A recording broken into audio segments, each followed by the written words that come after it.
Students, last class में मैंने आपको बताया था कि जो टिपिकल सेल होता है उसके 3 पार्ट्स होते हैं जो आपको इस चैप्टर में डिटेल में कवर करने हैं.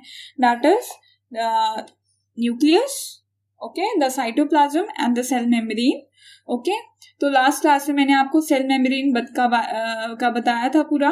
ठीक है, अब हम नेक्स्ट पार्ट कवर करेंगे इस चैप्टर का, दैट इज सेल वॉल. ठीक है, तो मैंने आपको सेल मेम्ब्रेन के बारे में बताया था लास्ट क्लास में. अब जैसे कि आपको पता होना चाहिए कि जो प्लांट सेल्स होते हैं, ठीक है, they have an additional wall that is known as the cell wall. ठीक है, सेल वॉल जो होती है that is present in plant cells. Animal cells में सेल वॉल नहीं होती. ठीक है, तो अब आप इसका रीजन फाइंड आउट करना, वैसे तो आपको पता होना चाहिए, आपने 8th में पढ़ा ही होगा. ठीक है, कि जो एनिमल सेल्स होते हैं उनके पास सेल वॉल क्यों नहीं होती, why they do not possess a cell wall. ठीक है, and why it is only present in plant cells. तो cell wall it is present in plant cells only, not in animal cells. तो ये क्या होती है cell wall? It is the hard outer covering of the cell. Okay, तो जो cell wall होती है it is hard outer covering of the cell. ठीक है, यहाँ पे सेल का आपको स्ट्रक्चर भी दिख रहा है. यहाँ पे क्या है? This is the cell membrane. और सेल मेम्ब्रेन के बाहर कौन सी वॉल प्रेजेंट होती है? सेल वॉल प्रेजेंट होती है. और ये जो सेल वॉल होती है it is hard outer covering. It is present outside the cell. ठीक है, यहाँ पे ये आउटर कवरिंग है सेल की, so it is known as the hard outer covering of the cell. It is very rigid also, so it is present outside the cell membrane. As you can see in the image also, it is present outside the cell membrane. Cell wall is composed of cellulose. अगर हम chemical composition की बात करें कि जो cell wall है वो किस चीज की कंपोज होती है,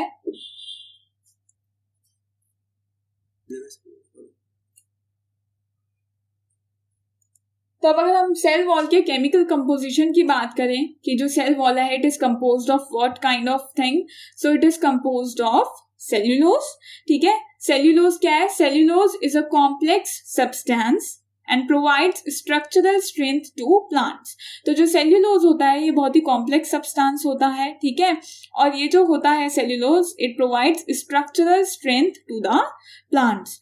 तो सेल वॉल का मेन यही फंक्शन होता है that it provides the mechanical strength, the structural strength to the plants. So cell wall is present in the plant cell and helps the plant to withstand the environmental changes. अब क्या होता है, जो plant cell होता है उसमें ऐसे बहुत सारे एनवायरमेंटल चेंजेस को क्या करना पड़ता है? बियर करना पड़ता है. ठीक है, तो उसमें सेल वॉल क्या करती है? वो बहुत ही हेल्पफुल होती है प्लांट के लिए, to protect the plant and help the plant to withstand the environmental changes. अभी नेक्स्ट स्लाइड्स में आपको पता चलेगा कि कैसे सेल वॉल ये हेल्प करती है प्लांट को इन ऑल दिस. ठीक है,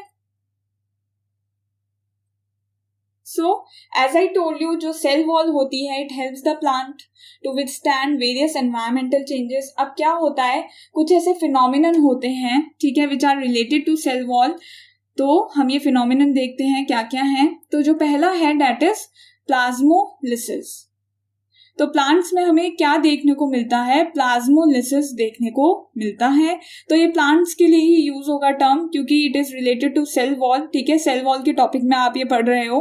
ठीक है, तो प्लाज्मोलिसिस देखने को मिलता है. प्लाज्मोलिसिस बेसिकली क्या है? प्लाज्मा और लिसिस वर्ड से मिला के बना है ये वर्ड. प्लाज्मा का मतलब क्या होता है? मैट्रिक्स. एंड लिसिस का मतलब क्या होता है? लूज हो जाना किसी चीज का. ठीक है, लाइसिस हो जाना और लिसिस, ठीक है, कुछ भी बोल सकते हो आप. तो मैट्रिक्स, जो प्लांट का जो मैट्रिक्स है, ठीक है, यहाँ पे प्लांट का मैट्रिक्स क्या है? प्रोटोप्लाज्म. जो प्लांट्स हैं उसके जो मैट्रिक्स की यहाँ पे बात हो रही है दैट इज प्रोटोप्लाज्म. प्रोटोप्लाज्म क्या होता है? The nucleus plus cytoplasm. उसको कलेक्टिवली हम क्या बोल देते हैं? प्रोटोप्लाज्म. तो जो श्रिंकिंग होती है प्रोटोप्लाज्म की that is away from the cell wall of a cell, that phenomenon is known as plasmolysis. Okay, अभी मैं आपको आगे इमेजेस हैं मेरे पास, स्लाइड्स हैं, उसमें आपको और क्लियर आउट हो जाएगा. सो it is basically the shrinking. तो हम डेफिनेशन देख लेते हैं प्लाज्मोलिसिस की. आपको डेफिनेशंस पता होनी चाहिए प्रॉपर. ओके, जो भी टर्म्स हैं. So when a living plant cell loses water, जब एक लिविंग प्लांट सेल वाटर क्या करता है, लूज करता है, as I told you in the last lecture, ठीक है, कैसे कैसे कोई जो सेल है it can lose water, in what situation it can gain water, in what situation, ठीक है, और कौन सी सिचुएशन में मूवमेंट ऑफ वाटर बिल्कुल भी नहीं होगा, ठीक है, I told you in the last lecture, I hope you guys remember, ठीक है। तो when a living plant cell loses water through osmosis, okay, there is shrinkage or contraction of the contents of the cell away from the cell wall. So when a living plant cell loses water through osmosis, जब एक living plant cell क्या करेगा, water lose करेगा through osmosis, तो क्या होगा, there will be shrinkage of the contents of the cell or the protoplasm away from the cell wall. And this phenomenon is known as plasmolysis. ठीक है, मेरे पास एक डायग्राम है, यही जो डेफिनेशन मैंने अब आपको यहाँ बताई है ये अब आपको क्लियर हो जाएगी in the next slide. Okay, तो क्या पढ़ा था हमने, when a living cell loses water, तो प्लाज्मोलिसिस का प्रोसेस है ये, ठीक है, आप स्लाइड में देख सकते हो। अब जो लिविंग सेल है वो वाटर कौन सी कंडीशन में लूज करेगा, फॉर एग्जांपल आपने कोई प्लांट सेल को किसी कैसे सॉल्यूशन में डाल दिया, हाइपरटोनिक सॉल्यूशन में डाल दिया, ठीक है। अब आपको आई होप हाइपरटोनिक सॉल्यूशन पता है ना, कि जहां पे क्या है, जो वाटर का कंटेंट है वो यहाँ पे क्या है, लो है, आउटसाइड द सेल क्या है, लो है वाटर का कंसेंट्रेशन, और इनसाइड द सेल क्या है, ज्यादा है। तो water will move from a region of high concentration towards a region of low concentration. अब इसकी वजह से क्या होगा, श्रिंकेज हो जाएगा सेल का, मैंने आपको कल भी लास्ट लेक्चर में भी बताया था, ठीक है, कि जो प्लांट सेल जो सेल्स होते हैं जब उनमें ऑस्मोसिस होता है हाइपरटोनिक सॉल्यूशन में, तो जो सेल होता है वो क्या हो जाता है, श्रिंक हो जाता है। तो सिमिलरली अब यहाँ प्लांट सेल में जब प्लाज्मोलिसिस होता है ये तब होता है जब जो सॉल्यूशन होता है वो कैसा होता है, सराउंडिंग जो एनवायरमेंट होता है it is hypertonic in nature. तो जैसे ही क्या होगा, ये टर्जिड सेल है, it is a swollen cell, turgid मतलब क्या होता है, the cell is swollen, okay. तो यहाँ पे स्वलन सेल है, जैसे ही हमने इसे एक हाइपरटोनिक सॉल्यूशन में डालेंगे हम, तो जो भी इसके कंटेंट्स हैं ग्रेजुअली जो ये जो सेल है, ये जो प्रोटोप्लाज्म है सेल का, इट विल श्रिंक अप, जो प्रोटोप्लाज्म है it will move away from the cell wall, and this phenomenon is known as plasmolysis, कि जो प्रोटोप्लाज्म है वो क्या हो गया, लूज हो गया, ये एकदम क्या हो गया, श्रिंक हो गया, ठीक है, इसी को हम क्या बोलते हैं, प्लाज्मोलिसिस। अब ये cell it was a turgid cell, it was a swollen up cell, but अब ये क्या है, एक प्लाज्मोलाइज्ड सेल है, जब हमने इसे कैसे सॉल्यूशन में डाला, एक हाइपरटोनिक सॉल्यूशन में डाला, ठीक है, इसी को हम क्या बोलते हैं, प्लाज्मोलिसिस। अच्छा, अब एक तो क्या होता है, प्लाज्मोलिसिस होता है, इसी का अपोजिट क्या होता है, डी प्लाज्मोलिसिस। एक और इसका अपोजिट फिनोमिना होता है डी प्लाज्मोलिसिस और डी प्लाज्मोलाइसिस, ठीक है। उसमें क्या होता है, डी प्लाज्मोलिसिस में जो सॉल्यूशन होता है it is hypotonic, the solution is hypotonic, ठीक है। तो हाइपोटोनिक सॉल्यूशन में क्या होता है, जो वाटर कंटेंट होगा it will be high outside the cell, और जो अंदर होगा सेल के वाटर कंटेंट वो क्या होगा, लो होगा। The water will move from a region of high concentration towards a region of low concentration, और उसकी वजह से जो सेल है इट विल स्वेल अप, जो कंटेंट्स हैं सेल के ये क्या हो जाएगा, सेल आप थोड़ा सा इमेजिन कर लो इसको, ठीक है। तो ये जो सेल है ये क्या हो जाएगा, इट विल स्वेल अप, बिल्कुल इसका रिवर्सल केस है डी प्लाज्मोलिसिस, ठीक है। तो जो सेल है इट विल स्वेल अप, और जो सेल है वो इस सेल वॉल पे क्या अप्लाई करना शुरू कर देगा, प्रेशर, क्योंकि वो इतना स्वेल अप हो चुका है तो वो अप्लाई करेगा प्रेशर।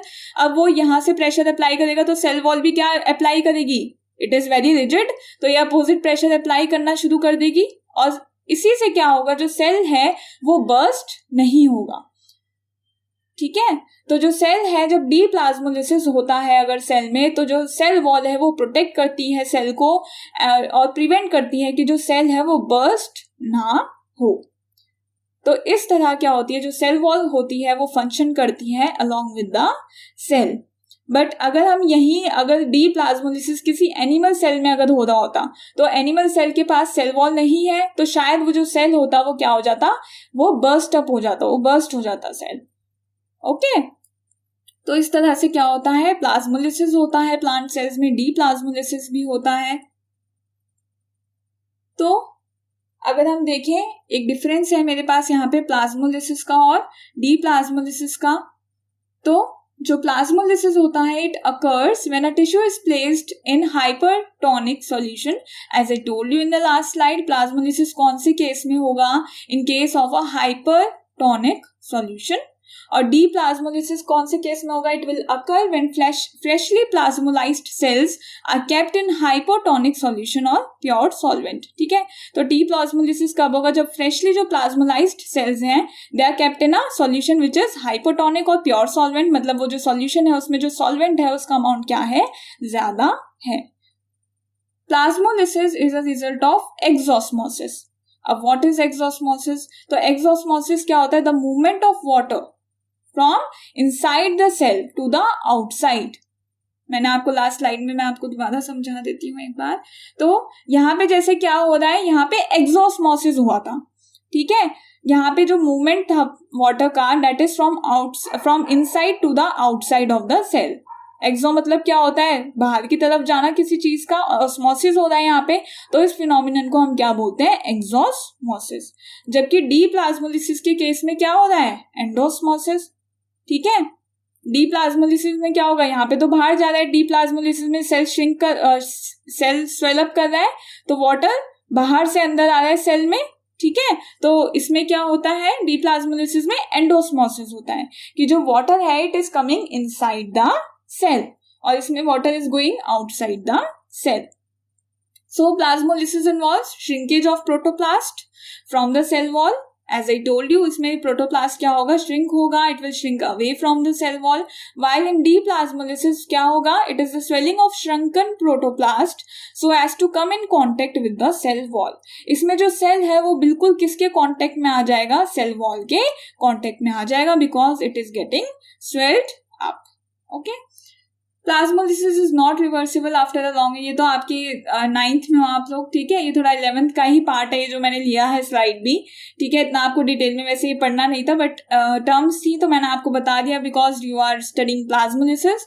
सो आई थिंक आपको डी प्लाज्मोलिसिस का भी थोड़ा बहुत पता होना चाहिए था। ठीक है, सो अब मैंने आपको सेल वॉल का बता दिया कि क्या होता है, किस तरह सेल वॉल वर्क करता है। Now you should know the functions of the cell wall. What are the functions of the cell wall? So जो सेल वॉल होता है it provides shape to the sales.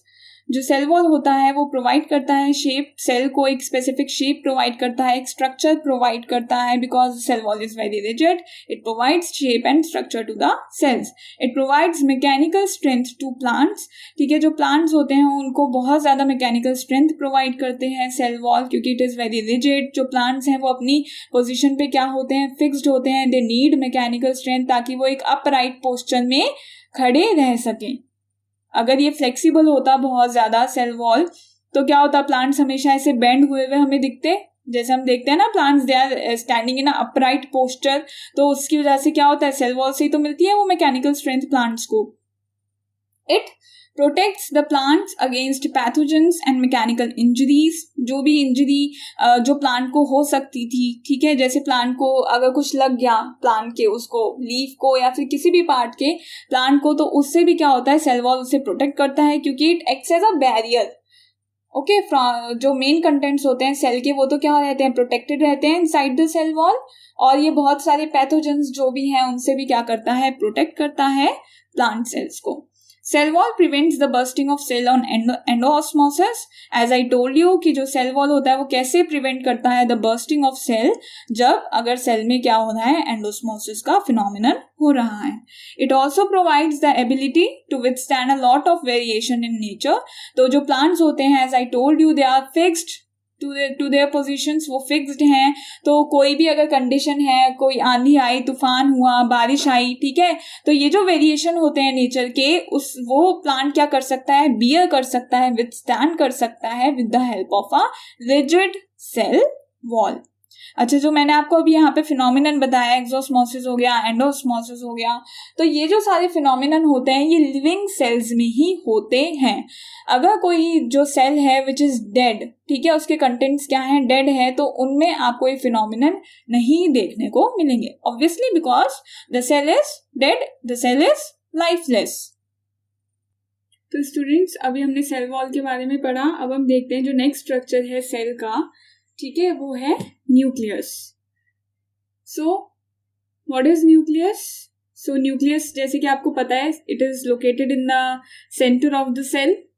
Cell का जब आप एक typical structure देखेंगे तब आप उसमें आइडेंटिफाई कर सकते हैं न्यूक्लियस. तो जो न्यूक्लियस होता है, it has a double layered covering called nuclear membrane. जो न्यूक्लियस होता है, it has a double layer covering, जैसे कि आप इस डायग्राम में भी देख सकते हो. इसके अलावा मेरे पास एक और डायग्राम है, वो मैं आपको भी दिखाऊंगी. ठीक है, इस डायग्राम में आप देख सकते हो कि जो न्यूक्लियस है उसका क्या है, डबल लेयर्ड कवरिंग है न्यूक्लियस के ऊपर, जिसको हम क्या बोलते हैं, न्यूक्लियर मेम्ब्रेन. जैसे क्या होता है, जो सेल होता है, सेल का क्या होता है, एक सेल मेम्ब्रेन होता है. सिमिलरली जो न्यूक्लियस होता है, nucleus is covered by a membrane of itself and that membrane is known as nuclear membrane. Okay, जैसे क्या होता है, जो सेल होता है उसमें क्या होता है, साइटोप्लाज्म होता है. सिमिलरली न्यूक्लियस में क्या होता है, nucleoplasm. Okay, so nuclear membrane has pores which allow the transfer of material from inside the nucleus to its outside, that is cytoplasm. Cytoplasm में लाई करता है न्यूक्लियस. तो क्या होता है, जो न्यूक्लियर मेम्ब्रेन होती है, जो डबल मेम्ब्रेन होती है, इसमें क्या प्रेजेंट होते हैं, छोटे छोटे पोर्स प्रेजेंट होते हैं. As you can see here also it has pores, the nucleus has pore. So क्या होता है, जो मटेरियल्स होते हैं, फॉर एग्जाम्पल अगर मटेरियल्स जाने हैं, ये जो न्यूक्लियर पोर्स होते हैं, इसके थ्रू से क्या होते हैं, मटेरियल्स पास होते हैं from inside to the outside of the nucleus, that is into the cytoplasm. So इसके अलावा और न्यूक्लियस में क्या होता है, nucleus also contains chromosomes which are visible as rod shape structures only when the cell is about to divide. तो nucleus में एक और स्ट्रक्चर होते हैं, they are known as chromosomes. मैं अभी आपको आगे की फर्दर स्लाइड्स में बताऊंगी क्रोमोसोम्स कैसे होते हैं, कैसे वो विजिबल होते हैं. तो बेसिकली जो क्रोमोसोम्स होते हैं, रॉड शेप स्ट्रक्चर्स, जो कब बनते हैं सेल में, जब क्या होने वाला होता है, सेल डिवाइड होने वाला होता है. जब सेल डिवीजन होने वाला होता है तो ये क्रोमोसोम्स क्या होती है, फॉर्म होती हैं. ये क्रोमोसोम्स में होता क्या है, these chromosomes contain information for inheritance of features from parents to the next generation in the form of DNA molecules. तो जो क्रोमोसोम्स होती हैं, बेसिकली उसमें क्या होते हैं, कौन से मॉलिक्यूल्स प्रेजेंट होते हैं, डीएनए प्रेजेंट होता है. और ये जो डीएनए होता है, that is deoxyribonucleic acid. इसके अंदर फर्दर क्या प्रेजेंट होते हैं, हमारे genes. Okay, genes are present. Genes are responsible for passing the characteristic from parents to the offspring. हम बहुत सारे कैरेक्टरिस्टिक्स क्या करते हैं, अपने पेरेंट्स से लेते हैं. We resemble somewhat to our parents. जैसे किसी की आईज रिजेंबल करती हैं, आईज का कलर रिजेंबल करता है, हमारा फेस कुछ कुछ हमारे पेरेंट्स से क्या करता है, रिजेंबल करता है. ये सब किसकी वजह से पॉसिबल होता है, जीन्स की वजह से. हम जीन्स कैरी ऑन करते हैं from the parents to the offspring. और वो जीन्स कहाँ पे, किस यूनिट्स में प्रेजेंट होते हैं, डीएनए में प्रेजेंट होते हैं. और ये डीएनए कहाँ प्रेजेंट है, इन द क्रोमोसोम्स. ये मैं आपको फर्दर स्लाइड्स में बताती हूँ. ओके, और डिटेल में. सो अभी मैंने आपको न्यूक्लियस का बताया, ठीक है, कि न्यूक्लियस में क्या क्या स्ट्रक्चर होते हैं. तो अब यहाँ पे आपको अच्छे से विजिबल हो रहा होगा. जैसे क्या होता है, सेल में न्यूक्लियस होता है. सिमिलरली न्यूक्लियस में एक और छोटा सा स्ट्रक्चर होता है, that is known as nucleolus.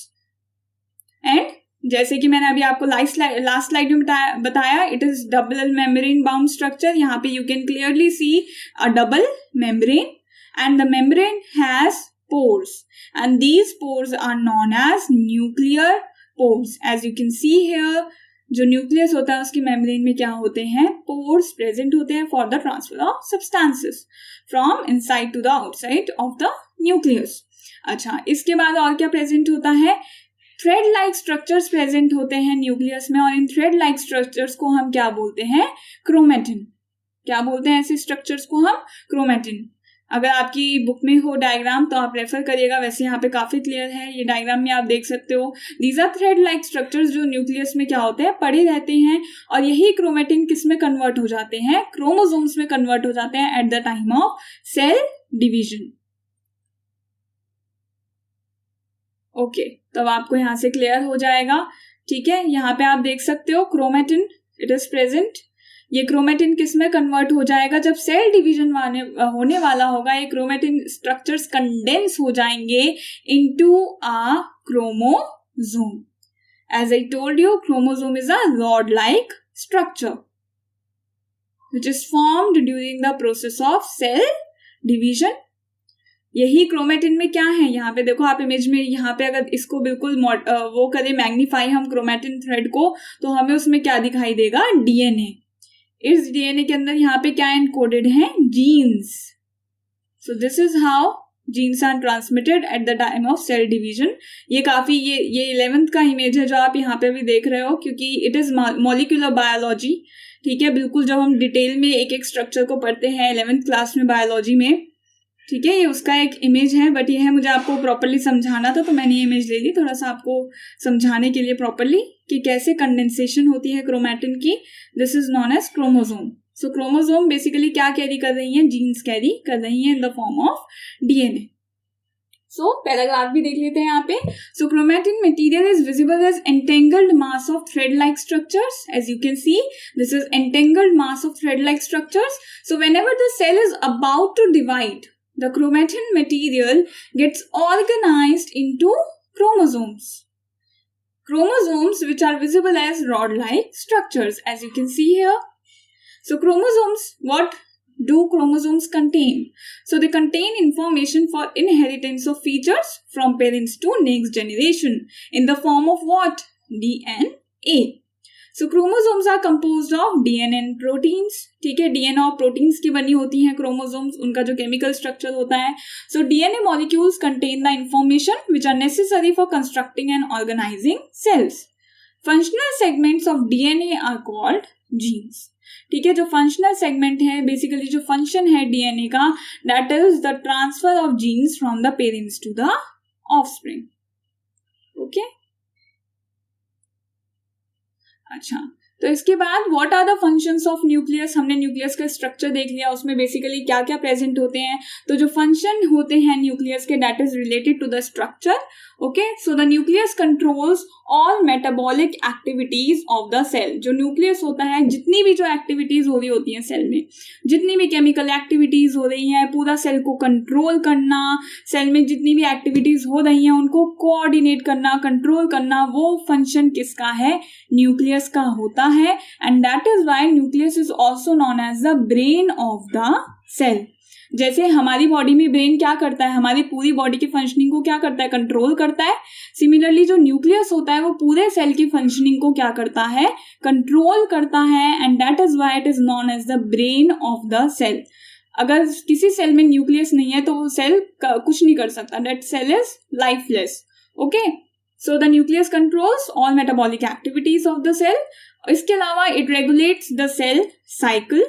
सो जो सेल डिवीजन होता है, एज आई टोल्ड यू, उसमें बहुत बड़ा रोल होता है क्रोमोसोम्स का.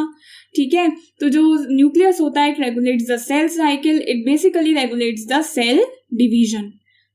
Okay, and nucleus, it is concentrated with the transmission of hereditary traits from the parents to the offsprings. As I told you, जो nucleus होता है उसमें क्या प्रेजेंट होते हैं, जीन्स प्रेजेंट होते हैं. तो जो भी जीन्स क्या होते हैं, ट्रांसमिट होते हैं. तो हमारी क्या करेक्टरिस्टिक को ट्रांसमिट करते हैं, हेरिडिटी, जो हमें मिल रहा है, हमें इनहेरिट कर रहे हैं अपने पेरेंट्स से. जैसे क्या होता है, कुछ हेरिडिटरी डिजीजेस होती हैं, जो ऑफस्प्रिंग होता है वो किससे इनहेरिट करता है, पेरेंट्स से इनहेरिट करता है. ओके, तो सिमिलरली जो हमारे करेक्टरिस्टिक्स होते हैं वो हम किससे इनहेरिट करते हैं, अपने पेरेंट्स से इनहेरिट करते हैं with the help of genes. तो न्यूक्लियस का ये भी फंक्शन होता है, because chromosomes are present in the nucleus.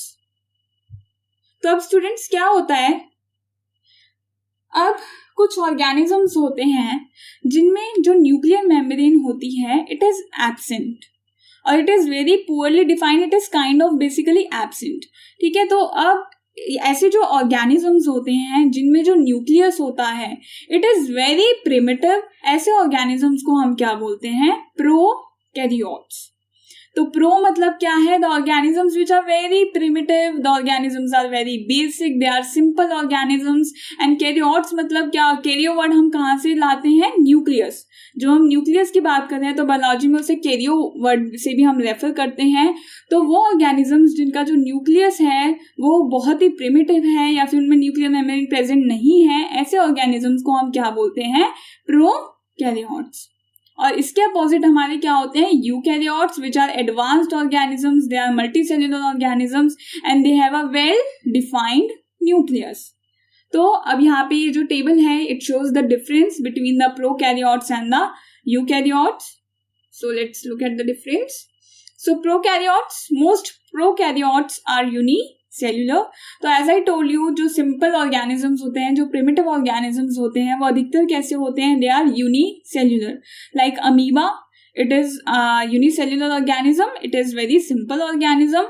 Okay, so most prokaryotes are unicellular while most eukaryotes are multicellular.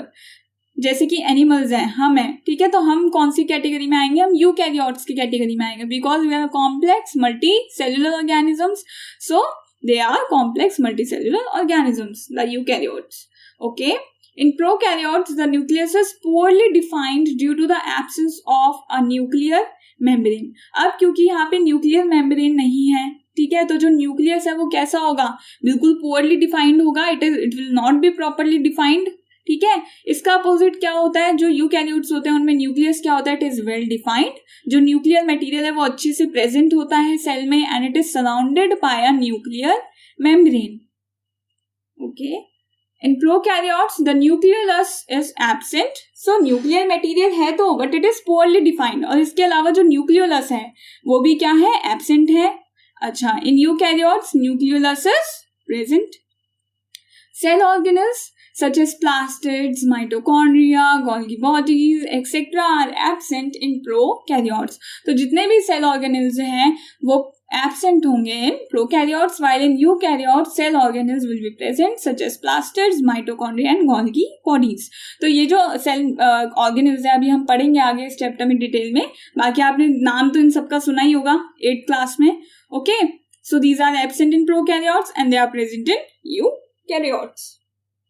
इसके बाद अगर हम एग्जांपल्स की बात करें, so bacteria and blue green algae को आप किस में कैटेगराइज कर सकते हैं, prokaryotic organisms, prokaryotic sales.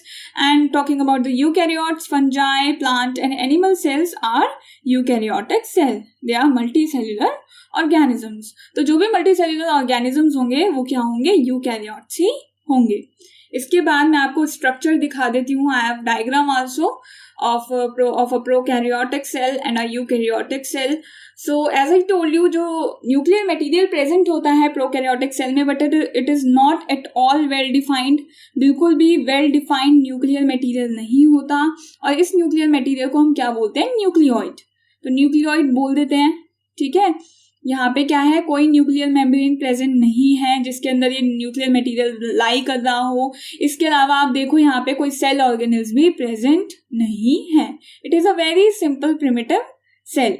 While a eukaryotic cell, it is well developed, it is multicellular, it is present in multicellular organisms, it is a well developed cell. ठीक है, यहाँ पे जो न्यूक्लियस है उसका एक प्रॉपर क्या है, एक न्यूक्लियर मेम्ब्रेन है. इसके अलावा सारे जितने भी सेल ऑर्गेनेल्स हैं वो भी यहाँ पे आप देख सकते हो, माइटोकॉन्ड्रिया प्रेजेंट है, गोल्गी अपैरेटस प्रेजेंट है, एंडोप्लाज्मिक रेटिकुलम प्रेजेंट है. So this shows a eukaryotic cell. Okay, तो शायद आपको स्कूल में डायग्राम्स भी बनवाएंगे प्रोकैरियोटिक सेल का, जैसे कि एनसीईआरटी में तो गिवन है. Okay, so this is how you can differentiate between a prokaryotic and a eukaryotic cell. So students, तो हमने देख लिया कि न्यूक्लियस का क्या होता है, फंक्शंस वगैरह, हाउ इट स्ट्रक्चर क्या होता है न्यूक्लियस का. अब जो अगला पार्ट होता है किसी भी टिपिकल सेल का, दैट इज साइटोप्लाज्म. तो हमने किसके बारे में अभी तक पढ़ा, सेल मेम्ब्रेन के बारे में हमने पढ़ा था. ठीक है, इसके बाद मैंने आपको न्यूक्लियस के बारे में भी बताया. द थर्ड पार्ट, ठीक है, दैट इज साइटोप्लाज्म. तो as you can see here in the cell, this is cytoplasm. जितना भी फ्लूइड कंटेंट होता है जो सेल के अंदर प्रेजेंट होता है inside the plasma membrane, that is known as the cytoplasm. So it is the fluid content inside the plasma membrane or the cell membrane. As you can see here, this is all cytoplasm, this is nucleus and this is the cell membrane. तीनों structure आपको यहाँ पे दिख रहे हैं. सो cytoplasm में क्या होता है, it contains specialised cell organelles. तो साइटोप्लाज्म में क्या होता है, बहुत सारे सेल ऑर्गेनल्स क्या होते हैं, प्रेजेंट होते हैं, as you can see in the image also. और ये जो सेल ऑर्गेनल्स होते हैं इनका अपना एक स्पेसिफिक क्या होता है, फंक्शन होता है, इसलिए हम इन्हें क्या बोल देते हैं, सेल ऑर्गेनल्स। जैसे हमारी बॉडी में क्या प्रेजेंट होते हैं, बहुत सारे ऑर्गन्स प्रेजेंट होते हैं और हर ऑर्गन का अपना एक क्या होता है, एक स्पेसिफिक फंक्शन परफॉर्म करता है हर ऑर्गन। सिमिलरली जो एक सेल होता है उसमें भी छोटे छोटे क्या प्रेजेंट होते हैं, क्योंकि माइक्रोस्कोपिक होते हैं, ठीक है। तो इन्हें हम क्या वर्ड दे देते हैं, ऑर्गेनल्स, कि भाई ये जो छोटे छोटे ये क्या है, ये सेल के छोटे छोटे ऑर्गन्स के जैसे हैं और इनका अपना अपना क्या है, एक स्पेसिफिक क्या है, फंक्शन है। तो इनको हम क्या बोलते हैं, सेल ऑर्गेनल्स। ओके, तो अब जो सेल ऑर्गेनल्स आपको इस चैप्टर में कवर करने हैं, they are, as you can see in the list, they are endoplasmic reticulum, Golgi apparatus, lysosomes, mitochondria, plastids and vacuoles. So these are the 6 cell organelles which you will study in this chapter. These are the 6 organelles. तो सबसे पहले हम कौन सा पढ़ेंगे organelle, endoplasmic reticulum.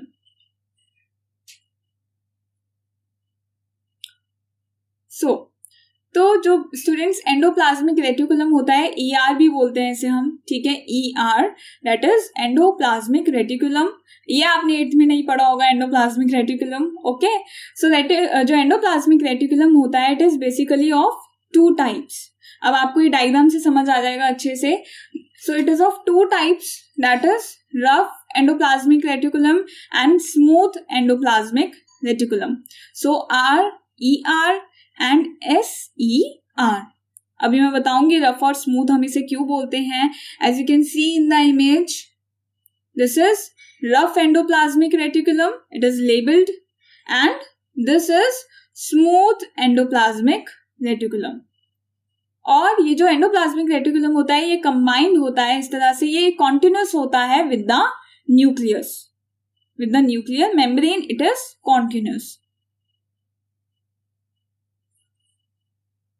Okay, तो जो endoplasmic reticulum की अगर हम स्ट्रक्चर की बात करें कि इसका बेसिकली स्ट्रक्चर कैसा है, तो it consist of a network of flattened interconnected membrane sacs. तो इसमें क्या होती हैं, flat, as you can see here, flattened interconnected बहुत सारी क्या है, मेम्ब्रेन्स हैं, जो किस किस फॉर्म में हमें देखने को मिलती है, tubes and pockets are there.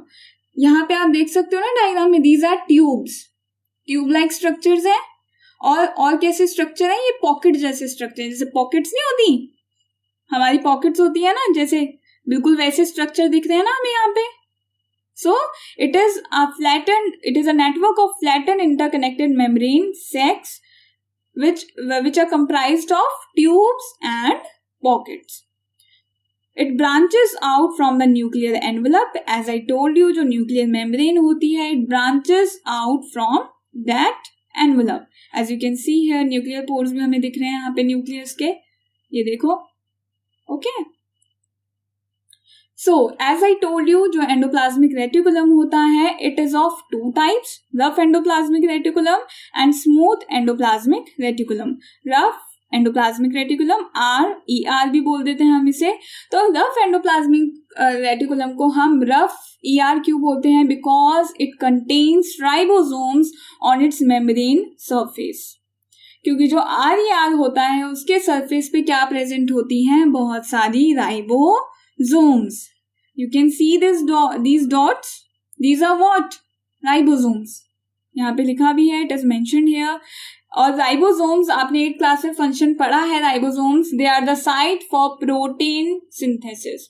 जो राइबोसोम्स होती हैं, they help in the synthesis of proteins. So RER is covered with ribosomes and these ribosomes are the site for protein synthesis।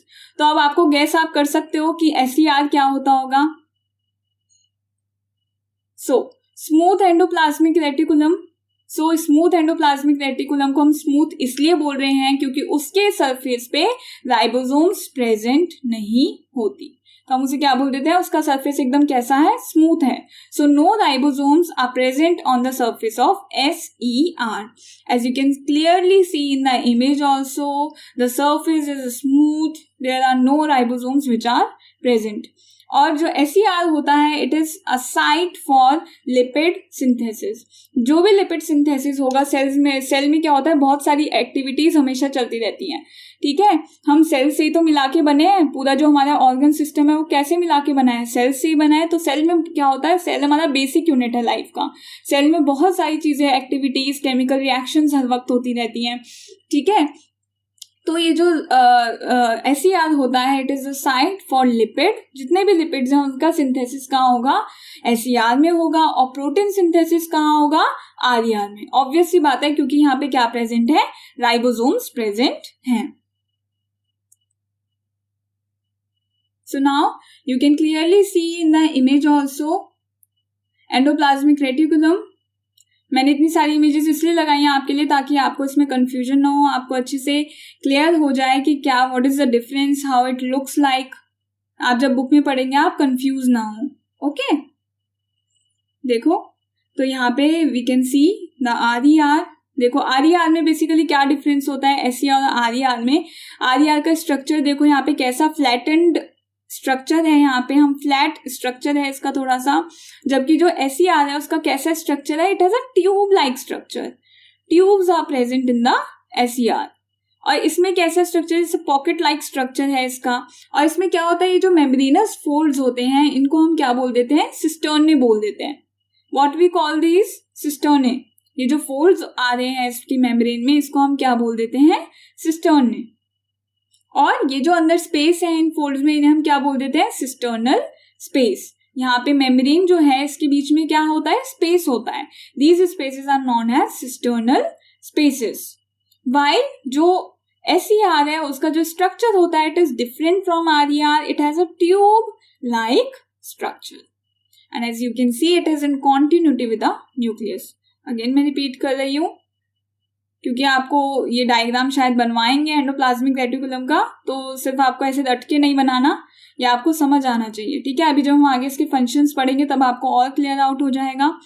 Okay, तो ये होता है SER और RER. अब इसका डिफरेंस आपको पता होना चाहिए. What is the difference between SER and RER. अब सारे पॉइंट्स आपको समझ आ जाएंगे, इतने डायग्राम्स मैंने आपको दिखा दिए हैं. So they do not contain ribosomes, so it is called as smooth endoplasmic reticulum. क्योंकि इसमें ribosomes present नहीं होती, that is why it is known as smooth. While the RER, it contains ribosomes, so that's why it is known as the rough RER. So SER is usually exist as tubules. As I showed you in the previous slide, SER it कैसे हमें ये दिखाई देता है, it is like tubules, while RER usually exists as cisternae. Again, previous slide, it exists as cisternae, while SER exists as tubes. I hope कि आपको अब difference समझ में आ रहा होगा. So SER it mainly produces lipids. As I told you, the basic function is to produce the lipids, while RER is mainly responsible for the synthesis of proteins. SER is commonly connected with lipid synthesis. Again, वही same चीज है. And RER is commonly connected with protein synthesis. अब SER और RER कहाँ कहाँ मिलता है, तो हमारी बॉडी में बहुत सारी लोकेशंस है जहाँ पे SER प्रेजेंट होता है और कुछ लोकेशंस में क्या प्रेजेंट होता है, RER प्रेजेंट होता है. So it is generally found in adipose cells हो गए, इंटरस्टिशियल सेल्स हो गए, ग्लाइकोजन स्टोरिंग सेल हो गए लिवर के, एंड कंडक्शन फाइबर्स जो होते हैं हार्ट के. तो इन सब जगहों पे क्या मिलता है, हमें SER मिलता है. ओके, और जो RER होता है, it is generally found in pancreatic cells, plasma cells, goblet cells and liver cells. ये जितने भी जो सेल्स हैं, ये बहुत ही ज्यादा ब्रॉड जो क्लासिफिकेशन है सेल्स की, उनके यहाँ पे नाम है. अगर आप हायर क्लासेस में लेते हैं बायोलॉजी, आप वहाँ पे अच्छे से पढ़ेंगे इन सभी सेल्स के बारे में. तो अभी तो मैंने आपको थोड़ा सा ऐसे ही एक्स्ट्रा बता दिया है कि कहाँ कहाँ ये प्रेजेंट होते हैं. Okay, so this is the difference between SER and RER. Okay, तो आज के लिए स्टूडेंट्स इतना ही है आपका जो लेक्चर है. नेक्स्ट क्लास में हम फंक्शंस पढ़ेंगे. What are the functions of endoplasmic reticulum in a cell, और आगे के जितने भी ऑर्गेनेल्स जो रह रहे हैं वो हम कवर अप करेंगे। ओके, तो अब आपका काम है कि आप रीड करोगे अच्छे से बुक्स में से जितना भी मैंने आपको इस लेक्चर में पढ़ाया है। Okay, so thank you, stay safe.